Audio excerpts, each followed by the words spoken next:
My family and I left Colombia when I was 11 years old. We departed on November 19, 2002. We had said goodbye to family and friends.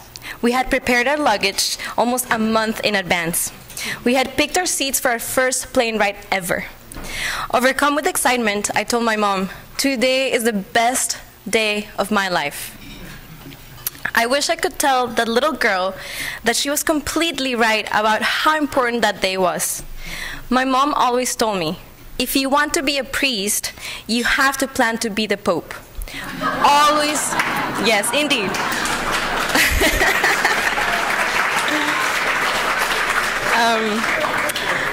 She said always to chase dreams bigger than myself. I have 3 stories that I wish I could go back to tell that 11-year-old girl, and that I would like to share with you tonight. The first story. My college application process was all guided by CDI. I remember the first meeting with Mrs. Marks, with Miss Teresa, and my mom. And we met to discuss the list. Mrs. Marks kept naming prestigious schools that I would have never applied to otherwise. I also remember succumbing to the greatest fear of every senior in high school, a small envelope. I fortunately never got one. I got into all the 13 schools I applied to, and I was, thank you.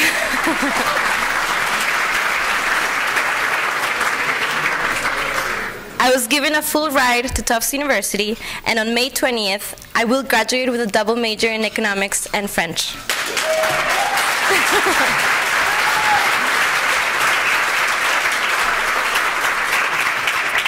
My second story. I have always had the childlike curiosity to discover new places. I got the craziest idea to study abroad in Brazil during my senior year in high school and apply to college from over there. When I told Miss Teresa my great idea, she kindly took me into her office, she smiled, and she simply said, "No, no." I am so glad that I listened, for there's indeed a time for everything. In college, I finally got my chance to study abroad, 2 summers in the south of France and 1 year in Paris. I wonder what little Cristina would say hearing me speak English and French. So the third story. I do not know if it is part of the whole getting older thing, but last semester, I started questioning so much of what I did and what purpose it served in my life. I thought I was sure of who I wanted to be and what I wanted to do, but when I doubted myself, CDI stepped in to help. About a month ago, Mrs. Marks introduced me to Mr. Don Irwin at JP Morgan. Through him, I was given the opportunity to interview for a position in the Latin American sector at the Miami office. I am very hopeful for a positive answer, but in this case, the journey itself has been just as important as the result, for it has given me a sense of direction. Who would have thought that I would have been interviewing for a position in one of the most respected banks in the world? I highly doubt that 11-year-old Cristina would have believed all of this. Not even the dreams I had for myself back then would have been able to compete with the blessings that I had received thus far. Sometimes I feel like my life is out of a great movie, and sincerely I can only say that I'm a spoiled child of God. Behind every achievement, however, were the people in my life whose unconditional love and unwavering support have given me the courage to continue dreaming and the strength to work towards making those dreams a reality. There's my mom, whose words of wisdom, whose words always bring joy to my heart, and whose hugs make me forget all my worries. There's my dad.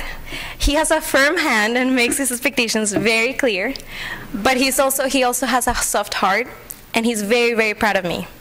When I tell him a story about a good grade or about a successful project, you can be sure half of Colombia will know about it within an hour. And then there's CDI. This organization has played a vital role in my academic and personal development. Receiving my diploma on the 20th is a culmination of a very long process that has seen success as well as failure. I had to become very independent very fast when I got to the United States because my parents' role in my education was limited due to the language barrier and the difficulty of navigating a foreign system. For me, this meant taking ownership of my education. Thus, I'm no stranger to hard work. I was, however, lacking in guidance. I remember the meeting during which Ms. Teresa showed me a map of the United States and asked me to choose where I wanted to go. She introduced me to Tufts University.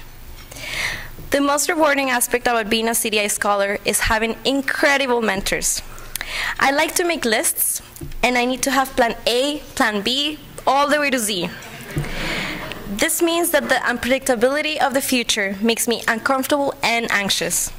CDI has been there to rejoice with me when the plans have worked out, but also give me much needed words of wisdom and encouragement when the things have gone in the wrong direction. I speak for all scholars in saying that our mentors of CDI remind us of the qualities of our character that makes us special, unique, and important. CDI not only makes us realize that we can attain greatness, they help us get there. What better motivation is there than that? I am eternally grateful for CDI's support. I must add, however, they say that we are CDI scholars until we graduate. I say that I'm a CDI scholar for life. They're not getting rid of me that easily. Thank you.